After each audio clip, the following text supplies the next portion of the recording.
So what's the fan reaction been like to Battlefield 3 in Australia? Amazing, to be honest. It's to come half around the world and to get met by this love, I would say. It's a quite unique audience down here, since it seems like everyone really wants you to succeed. It's passionate and it's caring, so it's just been a very, very great week down here. Now, you've worked on Battlefield for a little while now. What have you learned since working on the Battlefield franchise? Oh, there's so many things. It's to start with, it's not your game. You're not the customer. So to learn to listen to the customers, of course, you need to trust your craftsmanship. You need to trust the people around you and build up a good kind of a telemetry culture to validate data. But in the end, you build the game for someone out there, and yeah, it's for them you build it. Make sure you do the right thing. Now, you mentioned culture a little bit, and you've obviously got your social features that are built into Battlefield. How hard is it to develop like a social media tool for a video game like Battlefield? I think the social part's always been there from the very first Battlefield. I mean, multiplayer especially make people kind of connect. We've taken strides towards it, but it's really, parts of it has been under our kind of control, but the rest has been spread all over the net in different shapes and forms. This time around, with the battle log, which we've been working on for quite some time, it's really in one place, and I think a testament to this was the open beta, where yes, it was a beta, but it really proved us that we had the whole thread about kind of what's working or not in the forum. We had the social kind of networking going on, people got the feed, everything was happening within the battle log, and that makes me really happy. Now, talking a little bit about the beta, a lot of people have reported that the beta was quite buggy. Are you guys taking any of that feedback on board? Basically every bit. That's why our global community manager is kind of scanning the web daily to inform people like me of areas of improvement. Since first off, it was extremely buggy.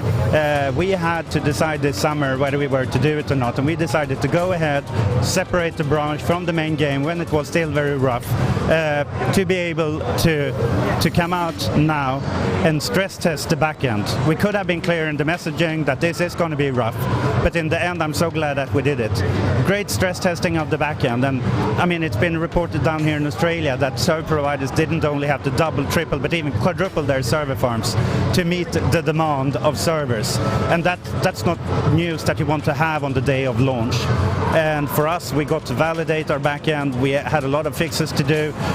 We got to test our telemetry system and start up the discussion with the community, since a lot of feedback on bugs, what they liked, what they wanted to see improved. And then taking into the consideration that the team had then already been working for months with the main game and kind of polished most of this away. And then we just stuck with a handful of things that we need to take with ourselves for the future. Now, you talk about being able to predict the server demand. How do you actually predict server demand for a game that's not even out yet? I think it's a combination of experience, predictions, and a lot of voodoo, to be honest. Luckily nowadays, both DICE have grown, so we have operations team who are dedicated to look into this and to the product post-launch, and also with the whole organization of EA behind us. We've been working hard, basically since the beginning of the project, to just be on top of things like this. Has there been anything come out of the beta that's really surprised you, like something that's caught you off guard that you've never even thought about doing? A part of it was actually the pacing of how quickly people scored. So that's part of what we're tweaking and tuning based on that. It's amazing to see. People put some serious hours into this game. How many people were aiming for the top level of the beta? To be honest, I don't know. Our community manager have a lot of the data, but I think there was it 19 million dog tags taken. That's a pretty impressive number on how dedicated people were going in there. So overall great success, and we're so extremely kind of grateful to the community who put in these hours and bothered to report bugs, create lists of things that please guys improve this, since that's what making it a great game, and we can check our lists of things already fixed. So the game's coming out next week, and you're pretty much implementing the feedback from the beta now. What's the morale like in the studio? Like, what's the vibe there? Yeah, so to make it clear, I mean, there's very few things. I wouldn't say that we're taking the feedback and doing it now, since we have a finished game. So there's more kind of key takeaways and tunes. So the feeling in the studio right now is a lot of anticipation. Yeah. People are still working hard for securing the launch and what's going to come down the road. But it's great anticipation. It's a smell of success in the air, but you're always nervous. You don't really know, do I dare to trust my feelings or not? And what are your feelings? That we might be on to something good. Now, a lot of people, I'm sure you're more than aware of the whole Modern Warfare comparisons. Do you get a little bit sick of being compared to Modern Warfare 3 and like all the comparisons that are people drawing? To be honest, that's something that's been flying up here. We've been doing this for 12 years. We have fullest respect for them and all the other game makers out there. We know what they're going through and they know what we're going through. So we have to focus on our race. We can't look at the competitors to that extent, since then we're going to stumble and fall. So I think in the studio it's been more focused on shipping a good game than listening to the whole buzz going on out there. And once the game's shipped, what will you be doing? To be honest, I'm going to have a longer vacation playing the game. I probably can't stay out of the office totally, but yeah, some relaxation to recover from a tough crunch.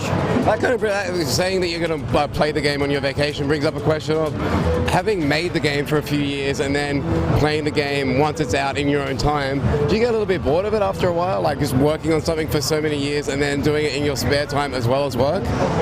No, I would say I still play my game, since it's, I guess I'm fortunate to have a dream job and to create the game you love.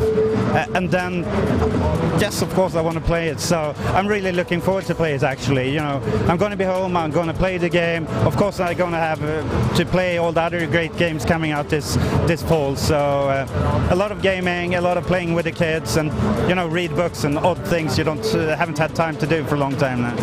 When you play Battlefield, do you play anonymously, or do you make it known who you are when you play online? I think my tag has started to occur more and more in media, so I'll be less and less private, and I don't mind. It's good fun. I like meeting people on the battlefield. And now you also mentioned that you'll be playing a lot of other games this Christmas. What else are you looking forward to? Out of the titles coming? Oh, everything from, you know, Forza, Uncharted. There's a million games coming that I'm just extremely interested in playing.